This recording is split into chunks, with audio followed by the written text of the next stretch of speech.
le groupe des jeunes travailleurs africains qui, encore comme vous dites, vivaient carrément dans un taudis parce qu'ils se faisaient louer un espèce de centre d'immeubles où ils étaient 50 personnes dans 5 pièces. Et là, oui, ils étaient complètement entassés dans des pièces. Nous, on y avait été avec les copains, que je raconte aussi dans le livre. On avait été, parce que les curés allaient leur rendre visite assez souvent. Et on les avait suivis pour fêter les anniversaires et tout. Et peu de temps après, il y a eu ce drame de 5 Africains qui sont décédés suite à l'asphyxie, en fait. Ils mettaient des poêles à chauffer. Mais parce qu'il n'y avait pas d'électricité, vous le dites, pas d'électricité en plein hiver. Non. Pas de chauffage, je veux dire.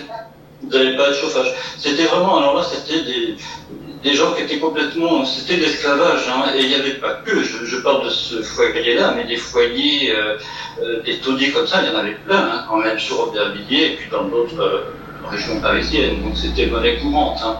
C'était l'esclavage, après-guerre, et puis dans les années 60, début des années 70, jusqu'à ce drame, et ensuite, ça a éveillé les consciences, mais en même temps, ça n'a pas changé la face des choses, parce que les plaies ont continué à durer. Oui, c'est ce que je vois, parce que le drame dont vous parlez date de 1970. Ça a marqué les esprits, parce que c'était au mois de janvier, au 1er janvier. Donc, ça a été, peut-être encore arrivé à un autre moment de l'année, peut-être que ça aurait été moins marquant. Mais en 1er janvier, ça avait beaucoup marqué. Ça faisait en 70 déjà, ça se passait, mais ça a continué, hein, parce que j'ai l'impression, si j'ai bonne mémoire, il me semble qu'en dans les années 2000, peut-être 90, il y avait un drame pareil en plein Paris.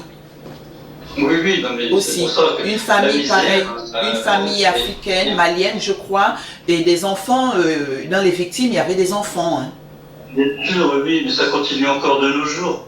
Il suffit de regarder comment on loge ces gens sous les ponts, sous les wagons, le long des périphériques. Enfin, la population a changé, mais les faits sont les mêmes. C'est toujours des mal logés, c'est toujours de l'esclavage, c'est toujours la même chose. Toujours la même chose. Et toujours, on retrouve toujours ces bailleurs aussi peu scrupuleux qui louent des appartements défectueux aux personnes. Hein. Oui, sur les marchands de sommeil, ils existent toujours, mais ils existeront encore. Voilà, et en plus, ce qui se passait, parce que le fait de louer ces baraques, ces maisons, comme ça, ces taudis, ça existait aussi à l'intérieur des bidonvilles.